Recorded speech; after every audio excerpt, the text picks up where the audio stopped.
അപ്പം ഞാൻ എൻ്റെ വീട്ടിലേക്ക് പോവാണ് കേട്ടോ. സേതുട്ടനെ പാലാരിവട്ടത്ത് ആക്കി തരാമെന്ന് പറഞ്ഞു. അവിടെ നിന്ന് ഓട്ടോയ്ക്ക് പോകാമെന്ന് വിചാരിച്ചു. അപ്പോൾ സേതുട്ടൻ പോയി എന്നെ ആക്കിയിട്ട് അപ്പം ഞാനിവിടെ വന്ന ഓട്ടോ സ്റ്റാൻഡിൽ വന്നു കഴിഞ്ഞ് ഓട്ടോ കയറി. അപ്പം ഞാൻ എൻ്റെ വീട്ടിലേക്ക് പോയിക്കൊണ്ടിരിക്കുകയാണ്. ഞങ്ങൾക്ക് കുറച്ച് ഷോപ്പിംഗ് ഉണ്ട്. ലച്ചുവിന് ബാഗ് അങ്ങനെ സ്കൂളിലേക്ക് പോകണ എല്ലാ സാധനങ്ങളും വാങ്ങാനുണ്ട് കേട്ടോ. അപ്പം അതിനാണ് പോയിക്കൊണ്ടിരിക്കുന്നത്. അപ്പം അവരവിടെ റെഡിയായി നിൽക്കാമെന്ന് പറഞ്ഞു. ഇപ്പം ഞാൻ എൻ്റെ വീട്ടിൽ കയറി ലച്ചുവിനെ ഇങ്ങോട്ട് യൂണിഫോം സ്റ്റിച്ച് ചെയ്യാൻ കൊടുത്തിട്ടുണ്ടായിരുന്നു. അപ്പം നമ്മൾ അങ്ങോട്ട് പോവുകയാണ്. കാരണം ലച്ചുവിന് അത് ഇട്ട് നോക്കിയിട്ട് വേണം നമുക്ക് യൂണിഫോം വാങ്ങിയിട്ട് വരാനായിട്ട്. എന്തെങ്കിലും ഉണ്ടെങ്കിൽ നമുക്ക് ഓൾട്ടർ ചെയ്യാനോ അല്ലെങ്കിൽ എന്തെങ്കിലും ചെയ്യാൻ ഇട്ട് നോക്കണ്ടേ. അപ്പം നമ്മൾ ഇവിടെയാണ് നമ്മൾ യൂണിഫോം സ്റ്റിച്ച് ചെയ്യാൻ വേണ്ടി കൊടുത്തത്. ആദ്യമായിട്ടാണ് ഇവിടെ കൊടുക്കണത് കേട്ടോ. ഇങ്ങനത്തെ ഒരു എന്താ പറയുക ഷോപ്പ് ഉള്ളതുപോലെ അറിയില്ലായിരുന്നു. അപ്പോൾ അതേ യൂണിഫോമൊക്കെ റെഡി ആയിട്ടുണ്ട്. അപ്പം ഞാൻ ലച്ചുവിനെ ഒന്ന് നോക്കി ഇട്ടൊക്കെ നോക്കി ഇപ്പം നല്ല പക്കയായിട്ട് തയ്ച്ചിട്ടുണ്ട്. ഒന്നും പറയാനുള്ള അടിപൊളിയായിരുന്നു. എനിക്ക് ഇഷ്ടപ്പെട്ടു. കുറേ മെറ്റീരിയലും ടോപ്പൊക്കെ ഉണ്ടായിട്ടാണ്. അത് കഴിഞ്ഞ് പിന്നെ ഞാനും ലച്ചുവും കൂടെ തിരിച്ചു വന്ന് കുറച്ചു നേരം വീട്ടിലിരുന്ന് അത് കഴിഞ്ഞ് ഞങ്ങൾ 4 കൂടെ നമ്മൾ ഷോപ്പിങ്ങിന് പോകണം. സ്കൂൾ മാർട്ടിൽ പോകാമെന്ന് വിചാരിച്ചു. പനിയത്തെയാണ് പറഞ്ഞത് നമുക്കിവിടെ പോകാം. ഇവിടെ പോയി കഴിഞ്ഞാൽ നമുക്ക് അലഞ്ഞിരിഞ്ഞ് വേറെ സ്ഥലത്തൊന്നും പോകണ്ട, നമുക്ക് ഇവിടെ നിന്ന് തന്നെ എല്ലാ സാധനങ്ങളും ഷോപ്പ് ചെയ്യാമെന്ന് പറഞ്ഞ് ഞങ്ങൾ വന്നേക്കാണ് കേട്ടോ. വാഴക്കാല ജംഗ്ഷനിലാണ്. അപ്പോൾ ഒരുവിധം സാധനങ്ങളൊക്കെ ഉണ്ട് കേട്ടോ. അപ്പോൾ ആദ്യം നമ്മൾ ഫസ്റ്റ് തന്നെ എന്താ വാങ്ങേണ്ടത്, ബാഗ് വാങ്ങാം. എന്നിട്ട് ബാക്കിയുള്ള സാധനങ്ങളൊക്കെ വാങ്ങി തുടങ്ങാന്നാണ് കേട്ടോ. അങ്ങനെ ദേ അവിടെ കുറേ വെറൈറ്റി ബാഗുകൾ ഉണ്ടായി. ബാഗെല്ലാം മുകളിലായിരുന്നു. അപ്പം നമ്മൾ മുകളിലേക്ക് പോയിക്കൊണ്ടിരിക്കുകയാണ് കേട്ടോ. അപ്പം ഞാനിങ്ങനെ നമ്മൾ യൂട്യൂബിൽ ഞാൻ വീഡിയോ ഒക്കെ ഒന്ന് നോക്കിയിട്ടുണ്ടായിരുന്നു ഇവിടെ എന്തൊക്കെ ഉണ്ട് എന്നുള്ള കാര്യങ്ങളൊക്കെ. അപ്പം ലച്ചുവിന് ഈ സൈഡിലെ ബാഗ്സ് ഒക്കെ നോക്കിയപ്പോൾ വലിയതായിട്ട് ഇഷ്ടപ്പെട്ടില്ല, എനിക്കും ഇഷ്ടപ്പെട്ടില്ല. നമുക്ക് പോകാം വേറെ സ്ഥലത്തു നിന്ന് വാങ്ങാമെന്നും പറഞ്ഞ് ഇറങ്ങിയപ്പോഴാണ് അപ്പുറത്തെ സൈഡിൽ ആ ഒരു പെൺകുട്ടി ഉണ്ടായി. അപ്പം അവർ നമുക്ക് കാണിച്ചു തന്നതാണ് കേട്ടോ. അപ്പം അത് അനിയത്തിയും ലച്ചും കൂടെ നോക്കിക്കൊണ്ടിരിക്കണതാണ് കേട്ടോ. അപ്പം ഇത്രയും സ്ഥലമുണ്ട് കേട്ടോ നമ്മുടെ സ്കൂൾ മാർട്ടിൽ. വലിയൊരു ഏരിയ ഉണ്ട്. അപ്പം അത് ഇങ്ങനത്തെ ബാഗൊക്കെ ഉണ്ടായി കുറേ. അപ്പം ലച്ചുവിന് ആ ബാഗൊക്കെ ഇഷ്ടപ്പെട്ടിട്ട് ലച്ചു മേടിച്ചു ഒരു ബാഗ് വാങ്ങി. പിന്നെ പെൻസിൽ പൗച്ചൊന്നും ലച്ചുവിന് പറ്റിയതൊന്നും കിട്ടിയില്ലായിരുന്നു. പിന്നെ അല്ലാതെ ഉള്ള പെൻസിൽ പൗച്ച് അതൊന്നും ഇഷ്ടപ്പെട്ടില്ല. എനിക്ക് ഞാൻ തോന്നുന്നത് എന്താണെന്ന് വെച്ചിട്ടുണ്ടെങ്കിൽ ഇവിടെ കളക്ഷൻസ് ഭയങ്കര കുറവായിരുന്നു കേട്ടോ. പിന്നെ നമ്മൾ സ്കൂളിൽ പോകുന്ന ഷൂസ്, ബ്ലാക്ക് ചെരുപ്പ് എല്ലാം ചോദിച്ചിട്ട് ഇവിടെ ഒന്നും അവൈലബിൾ അല്ല. യൂട്യൂബിൽ നോക്കിയപ്പോൾ അതെല്ലാം നമുക്കിവിടെ കിട്ടുന്നായിരുന്നു കേട്ടോ. അവരോട് ചോദിച്ചപ്പോൾ അതൊന്നും ഉണ്ടായിരുന്നില്ല. പിന്നെ റെയിൻകോട്ട് ചോദിച്ചിട്ടുണ്ടായി. അപ്പം റെയിൻകോട്ട് നമ്മൾ വാങ്ങി.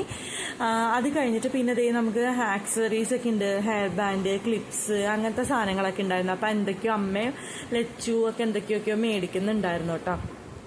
അപ്പോൾ അതൊക്കെ പിന്നെ നമുക്ക് ലഞ്ച് ബോക്സ് ഉണ്ടായി, സ്റ്റീലിൻ്റെ ഉണ്ടായി, ബെൻഡോ ബോക്സ് പോലത്തേക്ക് ഉണ്ടായി. പക്ഷെ ലച്ചുവിന് പിടിക്കണതൊന്നും കിട്ടിയില്ലായിരുന്നു.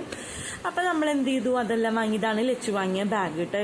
അപ്പം നമ്മൾ ഊബർ ഓട്ടോ ബുക്ക് ചെയ്തിട്ടുണ്ടായി. അപ്പം നമ്മൾ വെയിറ്റ് ചെയ്തുകൊണ്ട് നിൽക്കുകയാണ് കേട്ടോ. അപ്പം നമ്മൾ അവിടെ നിന്ന് ഇറങ്ങി. ഇതാണ് സ്കൂൾ മാർട്ട്. ബുക്സും ഞാൻ ചോദിച്ചിട്ട് ചില ബുക്സൊന്നും അവിടെ ഉണ്ടായിരുന്നില്ല, നോട്ട്ബുക്ക് തന്നെ. അപ്പം അതെല്ലാം ഞങ്ങൾ നേരെ വിചാരിച്ചു പോത്തീസിലേക്ക് പോകാമെന്ന് വിചാരിച്ചു കേട്ടോ. അപ്പം അതേ ഞങ്ങൾ 4 കൂടെ പോത്തീസിലേക്ക് വന്നു. പോത്തീസിന്ന് പിന്നെ ഞങ്ങളുടെ വീട്ടിലേക്ക് പോകാനായിട്ട് 10 മിനിറ്റേ ഉള്ളൂ കേട്ടോ. അപ്പം അതേ നല്ലൊരു തീം ഒരുക്കിയിട്ടുണ്ടായി കേട്ടോ. ബാക്ക് ടു സ്കൂൾ എന്നൊക്കെ പറഞ്ഞ് കുട്ടികൾക്കൊക്കെ ഭയങ്കര ഇഷ്ടമാവും. ഭയങ്കര ക്യൂട്ടായിരുന്നു. വാട്ടർമെലനും എല്ലാം. അപ്പം അവൾ അമ്മമ്മേനെയും വിളിച്ച് നിർത്തണേണ് കേട്ടോ ഫോട്ടോ എടുക്കാനൊക്കെ ആയിട്ടൊക്കെ. അപ്പം എനിക്കും ഭയങ്കര ഇഷ്ടമായി. കാരണം കാണുമ്പോൾ തന്നെ നമുക്ക് ഇതിൻ്റെ അകത്തേക്ക് കയറാൻ തോന്നും. അപ്പം ലച്ചുവിൻ്റെ ബാഗ് ഇവിടെ കൊടുത്തിട്ട് വേണം നമുക്ക് ബാക്കിയുള്ള കാര്യങ്ങളൊക്കെ ഷോപ്പ് ചെയ്യാനായിട്ട്. ഇവിടെയും കുറേ ബാഗ് ഉണ്ടായി കേട്ടോ. ഓഫറിന് ഇഷ്ടം പോലെ ബാഗ് ഉണ്ടായി. അപ്പം ഞാൻ വിചാരിക്കുന്നത് ഇവിടെ വന്നെങ്കിൽ നമുക്ക് എല്ലാം വാങ്ങിയിട്ട് പോകാമായിരുന്നു. പിന്നെ അവിടെ പോകേണ്ട കാര്യം ഉണ്ടായില്ല. പക്ഷെ അവിടെ നിന്ന് വാങ്ങിയ ബാഗ് എന്തായാലും അടിപൊളിയായിരുന്നു. അതുപോലെ റെയിൻകോട്ടും കൊള്ളായിരുന്നു കേട്ടോ. അപ്പം അതേ നമ്മൾ ഏറ്റവും മുകളിലേക്ക് പോയിക്കൊണ്ട് ഫുഡ് കോർട്ട്. അമ്മ പറഞ്ഞു ഇപ്പം തന്നെ സമയം 1:30 കഴിഞ്ഞിട്ടുണ്ടായി.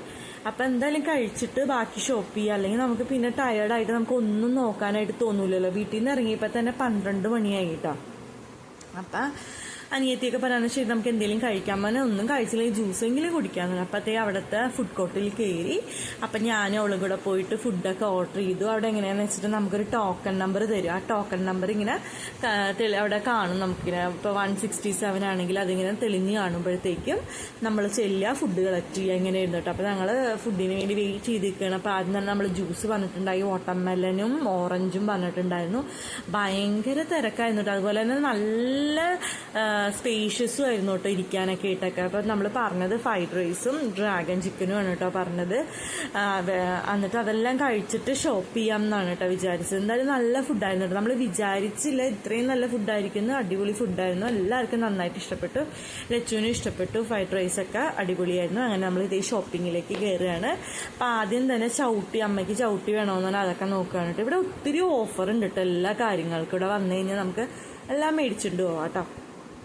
അത് കഴിഞ്ഞ് പിന്നെ ഞങ്ങൾ വാട്ടർ ബോട്ടിൽസ് നോക്കിയിട്ട് പല സൈസിലുള്ള വാട്ടർ ബോട്ടിൽസ് ഉണ്ട്. വലുത്, അതിൻ്റെ ചെറുത്, എന്ത് ക്യൂട്ടായിരുന്നു അറിയാം. ഏതെടുക്കണം എന്നുള്ള കൺഫ്യൂഷൻസ് ആയിരുന്നു കേട്ടോ. അത് കഴിഞ്ഞ് ലഞ്ച് ബോക്സ് വാങ്ങി, പിന്നെ സ്നാക്സ് ബോക്സ് വാങ്ങി. എല്ലാം അടിപൊളിയായിരുന്നു കേട്ടോ.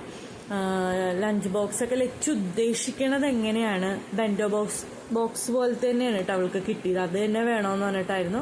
പിന്നെ അമ്മയും അനിയത്തിയും കൂടെ വേറെ കുറേ ഷോപ്പിംഗ് ഒക്കെ ഉണ്ടായിരുന്നു. അപ്പം ഞങ്ങൾ വേറെ സ്ഥലത്ത് കൂടെ ഒക്കെ ഞാനിങ്ങനെ വീഡിയോ ഒക്കെ എടുത്ത് നടക്കുമായിരുന്നു കേട്ടോ. അത് കഴിഞ്ഞിട്ട് പിന്നെ കുറേ ചെരുപ്പുകളൊക്കെ, വലിയ ആൾക്കാർക്കുള്ള ചെരുപ്പുകളൊക്കെ, ക്രോക്സൊക്കെ ഇങ്ങനെ കുറേ ഓഫറിലൊക്കെ ഇട്ടിട്ടുണ്ടായി. അത് കഴിഞ്ഞ് നല്ല ഭംഗിയുള്ള വെറൈറ്റി ആയിട്ടുള്ള ബോക്സസ് ഉണ്ടായിരുന്നു കേട്ടോ. ഇതാണ് ലച്ചു ബോക്സ് ഉപയോഗിക്കാറേ ഇല്ല. ലച്ചിന് പൗച്ചാണ് വേണ്ടത്. അപ്പം അതും വാങ്ങിയിട്ടില്ല.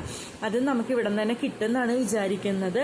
എല്ലാ കൊല്ലം ഓൺലൈനിന്നാണ് കേട്ടോ മേടിക്കാറ്. അപ്പോൾ ഇപ്രാവശ്യം ഇരുന്ന് മേടിക്കാമെന്ന് വിചാരിച്ചു. ലച്ചുവിൻ്റെ എല്ലാ സ്പോൺസറും എൻ്റെ അനിയത്തിയാണ് കേട്ടോ. Bag, lunch box, water bottles എല്ലാ കൊല്ലവും എൻ്റെ അനിയത്തിയാണ് കേട്ടോ അവൾക്ക് മേടിച്ചു കൊടുക്കാറ്. അപ്പോൾ ഈ കൊല്ലം അവൾ നമ്മളൊപ്പം വന്നു. നമ്മളെല്ലാവരും കൂടെ അവൾക്ക് ലച്ചുവിന് എന്താണ് ഇഷ്ടം അതാണ് കേട്ടോ വാങ്ങിക്കൊടുക്കാറ്. ഷോപ്പിംഗ് ഒക്കെ കഴിഞ്ഞു.